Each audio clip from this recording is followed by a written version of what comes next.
रुचिरामध्ये तुमचं खूप खूप स्वागत आहे। आज आपण ना मेथीचे लाडू बनवणार आहोत आणि हे लाडू ना भरपूर पौष्टिक असतात। ज्यांचे हातपाय दुखतात ना त्यांच्यासाठी हे खूप साठी मी कोणकोणते साहित्य घेतले ते तुम्हाला मी दाखवणार आहे। चला तर मग आता आपण साहित्य पाहूया। आता मेथीचे लाडू बनवण्यासाठी हे सर्व मी साहित्य घेतलं आहे, ती नावं तुम्हाला मी सांगते।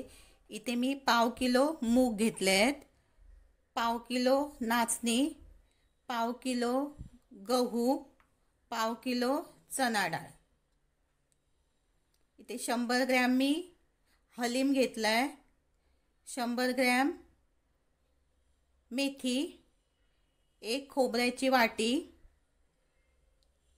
100 ग्रॅम डिंक आणि 100 ग्रॅम खारीक आणि इथे अर्धा किलो गूळ घेतलाय। हे सर्व झालं आपलं लाडूसाठी वापरायचं साहित्य। आता मी तुम्हाला लाडूसाठी लागणारे सर्व साहित्य कोणकोणते आहे ते मी तुम्हाला सांगितलंय। आता आपण ना इथे गॅसवरती एक कढई ठेवली आहे आणि ही कढई आपण गरम करून घ्यायची आहे। तर आता मी पहिल्यांदा याच्यामध्ये चणा डाळ घालते। चणा डाळ आपण भाजून घेऊया।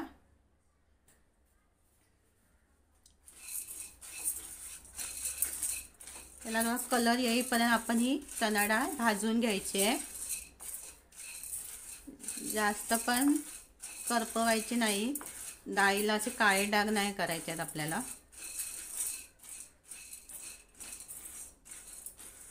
आणि यातलं आपण सर्व सामान भाजणार नाही आहोत, तर थोडंच भाजायचं आहे। आता ते कोणकोणतं मी तुम्हाला सांगणार आहे, त्यासाठी तुम्हाला ना हा पूर्ण व्हिडिओ पाहावा लागेल, मध्ये स्किप करू नका, नाही तर मग तुम्हाला हे लाडू कसे केले आहेत ते तुम्हाला समजणार नाही।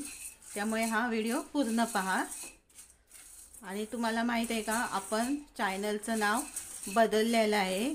पहिलं आपलं नाव होतं सायली सारंग किचन, आता मी ते चेंज केलं आहे, घरोघरी रुचिरा हे नाव आपण ठेवलेलं आहे।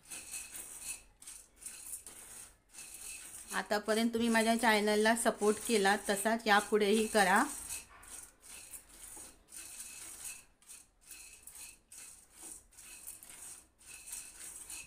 थोडं चणा डाळ भाजायला थोडा आपल्याला वेळ लागतो।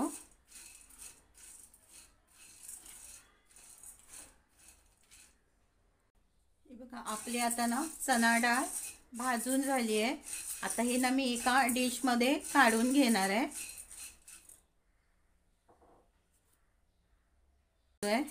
गहू पण चांगले भाजून घ्यायचे।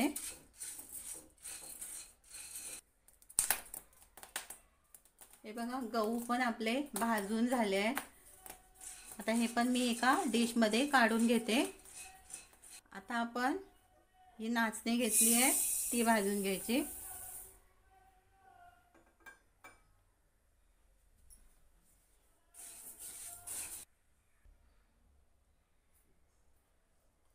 आता आपण भाजणार आहोत मूग, हे अख्खे मूग आहेत, हे पण आपले चांगले भाजून घ्यायचे।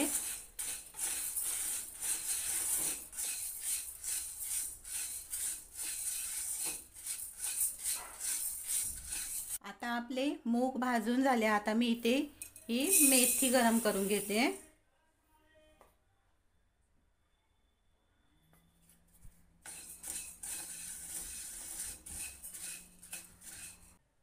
हा मी हलीम घेतलाय, आता हा 100 ग्रॅम घेतलाय।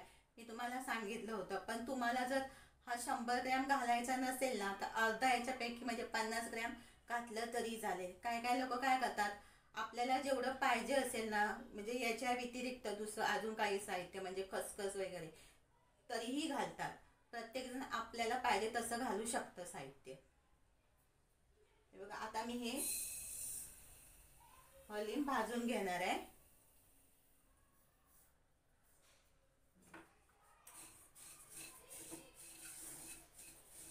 काही लोकांना काय होतं, मेथीचा कडू लागते ना, त्यामुळे हे मेथी कमी वापरतात, पण काही लोकांना मेथी आवडते म्हणून मेथी जास्त प्रमाण घालतात। असं प्रत्येकाची आवडीनिवडीवरती पण असतं आणि प्रत्येकाला ऐपतीप्रमाणेही करतात.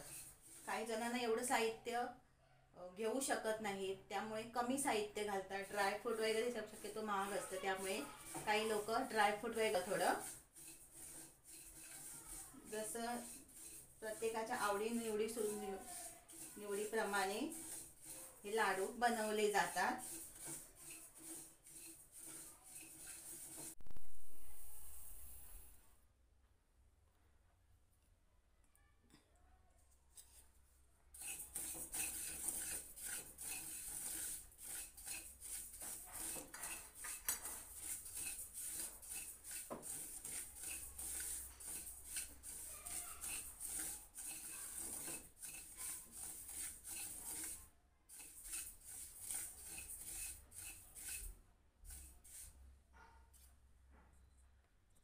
सर्व भाजून झालंय. आता हे कुठलं साहित्य भाजलंय ना ते तुम्हाला मी दाखवते आणि किती प्रमाणात भाजलंय ना हे पण तुम्ही पाहून घ्या. हे बघा, हे साहित्य भाजलंय. चणा डाळ, गहू, नाचणी, मेथी आणि मूग. आता हे एवढं साहित्य आपण नाही, 5 साहित्य आपण चक्कीवर द्यायचं आहे आणि बाकीचं साहित्य त्याचं काय करायचं ते तुम्हाला मी नंतर सांगणार आहे. पहिलं एवढं आपण दळून आणायचं. तर आपण याच्यामध्ये ना सुकं खोबरं भाजून घ्यायचं. जास्त काळपट करायचं नाहीये, साधारण भाजून घ्यायचं आहे.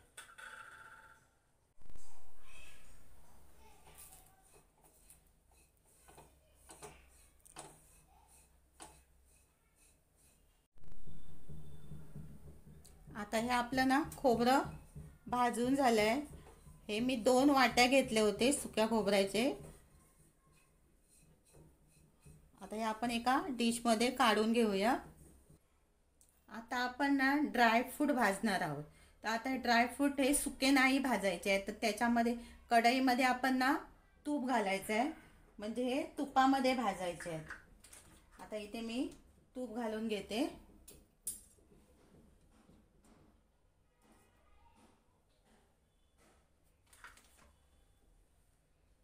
आता ना ड्रायफ्रूट मी इथे खारीक, बदाम आणि काजू घेतले बारीक करून. एकदम पण बारीक नाही केले तर हे बघा अशा पद्धतीने करून घेतले. हे आपण ना तुपामध्ये भाजून घेऊया.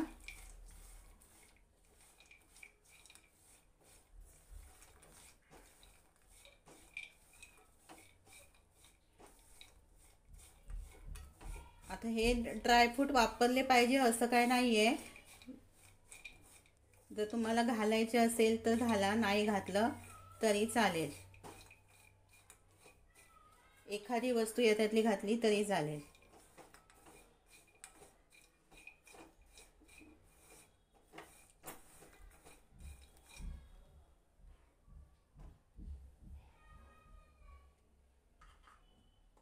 भाजून झाले ना की आपण हे बारीक मिक्सरला लावून घ्यायचे आहेत. आपण ना डिंक तुपामध्ये भाजून घ्यायचा आहे. आता हा कसा भाजायचा तो तुम्हाला मी दाखवणारच आहे. पण काय काय करायचं, थोडा थोडा करून डिंक तुपामध्ये भाजून घ्यायचा, कारण तो फुलला पाहिजे. नाहीतर काय होतं, कडक असा राहतो आणि मग लाडू खाता वेळी आपल्या दाताखाली येतो. म्हणून आपण ना व्यवस्थित तो डिंक भाजून घ्यायचा आहे. हे बघा, आता आपलं हे तूप ना गरम झालंय. आता मी याच्यामध्ये ना हे डिंक घालून घेते. थोडं थोडं करून घालायचं आहे, तो चांगला फुलला पाहिजे.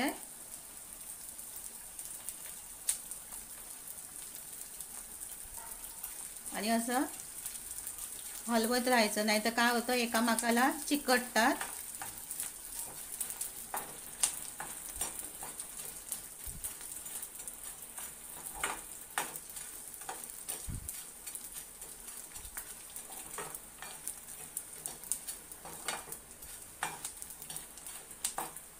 बघा, आता मी हा काढून घेते. अशा पद्धतीने हा बघा असा चांगला फुलला पाहिजे. आता मी सर्व डिंक ना हा असा तळून घेते आणि नंतर आपण हा पण मिक्सरला लावून घ्यायचा आहे. तर आता मी ह्याच्यामध्ये ना तूप घालते. तूप आपण ना थोडं घालायचं आहे पहिल्यांदा, आणि जर नंतर आपल्याला लागलं ना तर आपण त्याच्यामध्ये थोडं थोडं करून घालू शकतो, जर आपल्याला पीठ सुकं वाटत असेल तर.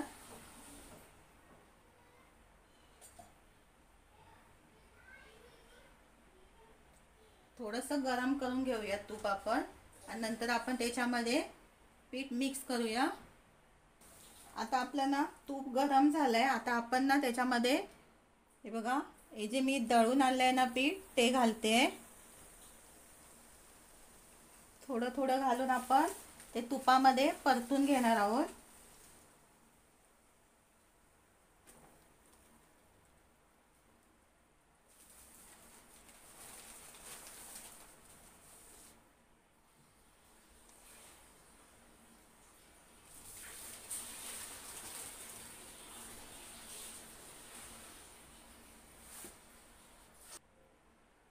हे बघा, अशा पद्धतीने ना थोडं थोडं आपण परतून घेऊया.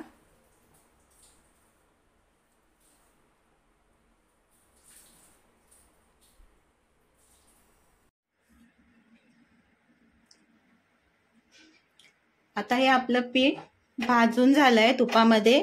आता आपण हे एका साईडला ठेवायचं आहे. आता आपण तुपामध्ये गूळ वितळून घ्यायचा आहे. पाक तयार नाही करायचा आहे.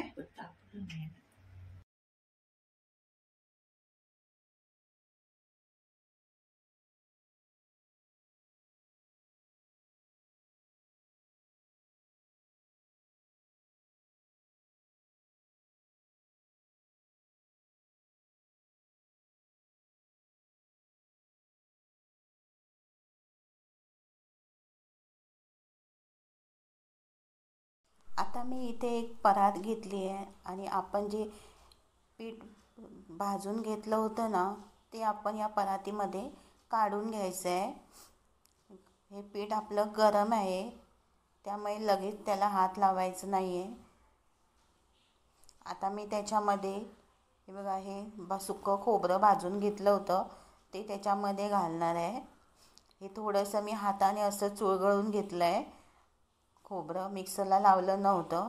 आता हे मी मिक्स केलं. आता ह्याच्यामध्ये ना आपण हिंग जो मी मिक्सरला लावून घेतला आहे तो मी ह्याच्यामध्ये घालणार आहे.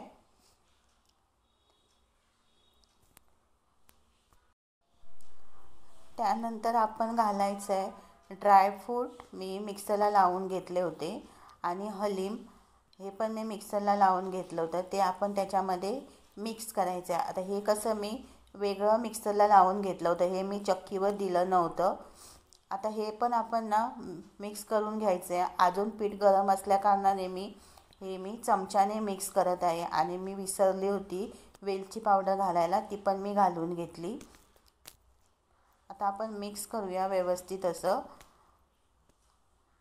थोडा वेळ आपण थंड होईपर्यंत चमच्याने मिक्स करायचं, आणि ज्यावेळी थंड झालं ना थोडंसं की आपण हाताने मिक्स करणार आहे. आता मी ते गूळ मिक्स करणार आहे. जे आपण गरम करून घेतलं होतं ना ते गूळ मिक्स करून घ्यायचं आहे. आता हे पण गरम असल्याकारणाने आपण चमच्याने मिक्स करायचं, आणि नंतर थोड्या वेळाने 2-3 मिनिटांनी आपण हाताने करायचं. पण काय आहे, आपल्याला लाडू हे गरम असतानाच बांधायचे आहेत, थंड झाल्यावर बांधायचे नाही आहेत. कारण काय होतं, या गुळाचा पाक असतो ना तो घट्ट होत जातो. त्यामुळे आपण ना पटपट अशी ही कृती करायची आहे.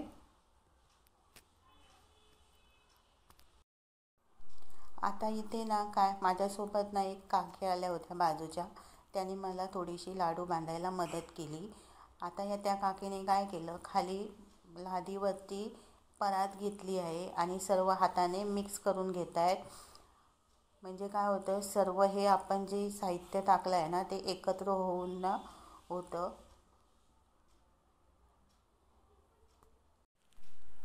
आता आपण लाडू बांधून घ्यायचे. कसे बांधायचे ना ते तुम्हाला मी दाखवते.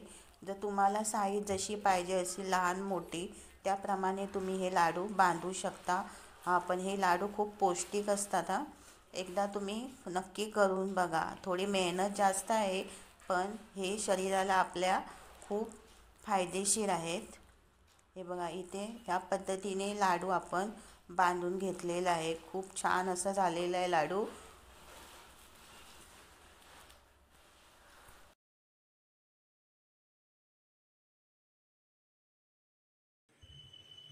आता आपले हे मेथीचे लाडू तयार झाले आहेत. तुम्हाला ही रेसिपी कशी वाटली ना ती कमेंट करून सांगा आणि आवडली तर लाईक शेअर आणि सबस्क्राईब करायला विसरू नका.